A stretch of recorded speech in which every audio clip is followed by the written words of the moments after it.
त्रयाश्रेय प्रवरान्विता वसिष्ठगोत्रोद्भवस्य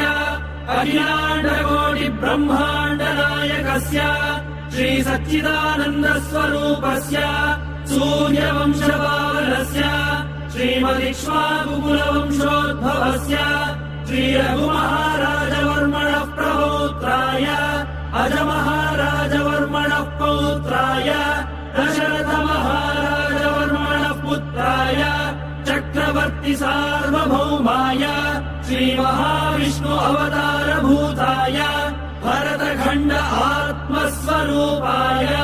श्रीपट्टाभिरामचन्द्र स्वामिने श्रीरामचन्द्रम् सीता लक्ष्मण भरत शत्रुघ्न सहित सदा